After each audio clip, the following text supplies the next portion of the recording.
जीना चाहिए, इस कलयुग में हम लोग इस पर चर्चा करते हैं, क्योंकि सबसे सुगम और सरल रास्ता है, यानी कि बात यानी साधन कह सकते हैं समदर्शन। क्योंकि एक समाज में एक स्त्री किसी की पुत्री है, वही स्त्री किसी की बहन है, किसी की माता है, किसी की दादी माँ लगेगी, और वही स्त्री किसी की नानी माँ। उसी प्रकार एक पुरुष भी किसी का पुत्र है, किसी का भाई है, किसी का चाचा जी, किसी का दादाजी, किसी का नाना जी।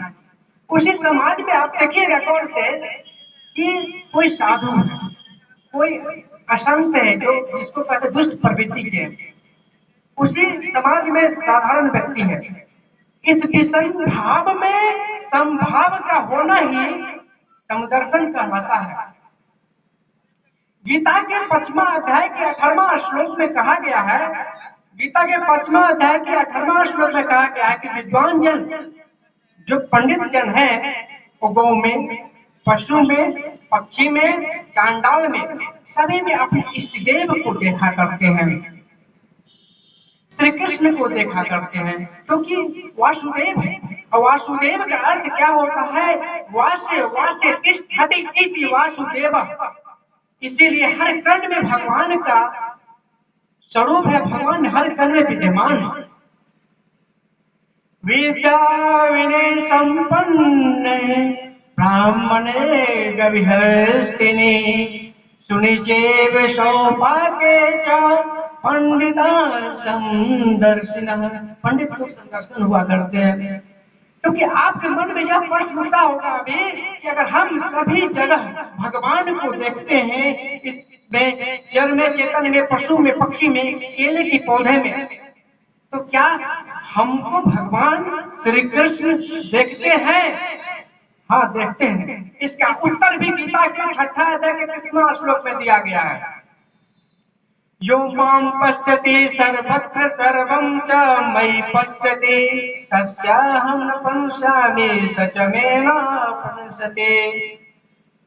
अर्थात जो व्यक्ति जिस भाव से हमको देखा करते हैं, हम भी उसको उसी भाव से देखा करते हैं। क्योंकि भगवान श्री रामचंद्र जी स्वयं कहते हैं रामचरितमानस में कि हमको सब विद्वान जन समदर्शी कहते हैं, संत जन। मोहि समदर्शी का सबको सेवक प्रिय अनन गति सो। और जब लंका से विभीषण जी अपमानित होकर के श्री रामचंद्र जी के श्री चरण में आते हैं, तब जो है श्री रामचंद्र जी उनको गले से उठा करके लगा लेते हैं। कैसे प्रणाम करते हैं? प्रणाम भी 3 प्रकार से होता है। हम लोग कथा के माध्यम से सुनते हैं विद्वान जन के मुखारबिंद से, क्योंकि एक प्रणाम तो ऐसे करके होता है, और दूसरा जैसे कि भगवान के सामने, गुरुजनों के सामने लंबे दंडवत करना चाहिए। आजकल तो डायरेक्ट रास्ते में चलते हैं, कहीं चलते हैं, तो प्रणाम किस प्रकार से होता है? ऐसे प्रणाम सर, प्रणाम गुरुजी, चल देते हैं, लेकिन नहीं। और एक हाथ से तो प्रणाम कभी नहीं करना चाहिए, पाप लगता है। दोनों हाथ से ही प्रणाम किया जाता है। दाहिने हाथ से दाहिने चरण, बाएं हाथ से बाएं चरण को प्रणाम किया जाता है। और कैसे भगवान आते हैं और विभीषण को गले लगा लेते हैं? कब? जब आशिक ही करते दंडवत देखा, तुरंत उठे प्रभु हर्ष विशेषा। दीन वचन सुने प्रभु मन भावा, भुज विशाल गए हृदय लगावा। हृदय से लगा लिए प्रभु श्री रामचंद्र जी और कहते हैं विभीषण, मैं आप ही लोगों जैसे समदर्शियों के लिए शरीर धारण किया करता हूँ। श्री रामचरितमानस में आया है, समदर्शी इच्छा कछु नाही, हर्ष शोक भय नहीं मन माही। अस जन्मम उर्वश कैसे, लोभ हृदय बसई धनु जैसे। तुम सारे के संत प्रिय मोरे, धर्म दे नहीं आन निहोरे। मैं अन्य किसी के लिए शरीर धारण नहीं किया करता हूँ, मैं सिर्फ समदर्शियों के लिए, तुम्हारे जैसे ही संतों के लिए ये शरीर धारण किया करता हूँ। और हम लोग भूले भटके, क्योंकि भगवान को भूल जाते हैं। और इतने सरल और सुगम साधन है भगवान को प्राप्त करने का, समदर्शन। जड़ में, चेतन में, पशु में, सभी में हम लोग क्या करेंगे? भगवान का दर्शन करेंगे।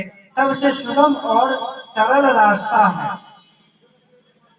जैसे कि हम लोग का मृत्यु हो जाता है,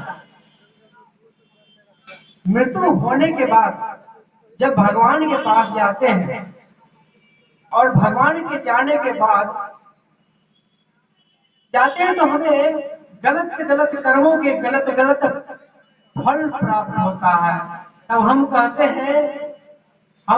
हैं कि हे प्रभु, हमें आप जो है सो याद नहीं दिलाए किसी माध्यम से। हमको तो कम से कम याद दिलाना चाहिए, क्योंकि हमने माँ के गर्भ में वचन दिया था कि हे प्रभु, मैं आपको कभी भूलूंगा नहीं। लेकिन जब जन्म लेने के बाद माया में लिपटा जाते हैं, तो कम से कम आप भी हमको याद दिलाते हैं।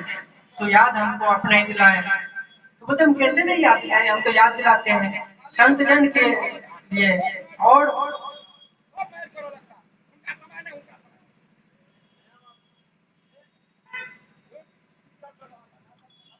जय श्री राम।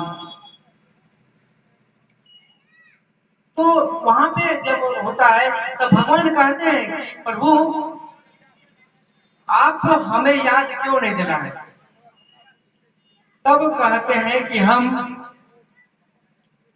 आपको याद दिलाए क्योंकि ईश्वर अंश जीव अविनाशी, मामे वांशो जीव लोके जीवभूत सनातना कहा गया है। भगवान के सब अंश है। तो जो व्यासाय विष्णु रूपाय, व्यास के रूप में, सत्संग के रूप में विद्वान जन है, इन विद्वान जनों के रूप में हम आपको बताते हैं कथा के माध्यम से। और मैं खुद ग्रंथों में आकर के बोला हूँ। गीता के 18वां अध्याय के 66वां श्लोक में कहते हैं भगवान स्वयं कि सर्वधर्मान् परित्यज्य मामेकं शरणं व्रज, अहं त्वा सर्व पापेभ्यो मोक्षयिष्यामि। मैं सभी पापों से मुक्त कर दूंगा, सभी कर्तव्य कर्मों को त्याग कर तुम हमें एकमात्र मुझे मेरे शरण में आ जा, मैं सभी पापों से मुक्त कर दूंगा। लेकिन जीव समझे तब ना, गलत सही जो भी है भगवान को भूले हुए हैं। भगवान को कभी भूलना नहीं चाहिए। श्री कृष्ण गोविंद हरे मुरारे, हे नाथ नारायण वासुदेवा। श्री कृष्ण गोविंद हरे मुरारे, हे नाथ नारायण वासुदेवा। श्री कृष्ण गोविंद हरे मुरारी, हे नाथ नारायण वासुदेवा। श्री कृष्ण गोविंद हरे मुरारी, हे नाथ नारायण वासुदेवा। श्री कृष्ण सबके ताली बजा कर प्रेम से गावे। नाथ नारायण वासुदेवा। श्री कृष्ण गोविंद हरे मुरारी, हे नाथ नारायण वासुदेवा। हे नाथ नारायण वासुदेवा, हे नाथ नारायण वासुदेवा। हे नाथ नारायण वासुदेवा, हे नाथ नारायण वासुदेवा। श्री कृष्ण गोविंद हरे मुरारी, हे नाथ नारायण वासुदेवा। श्री कृष्ण गोविंद हरे मुरारी, हे नाथ नारायण वासुदेवा। श्री कृष्ण गोविंद हरे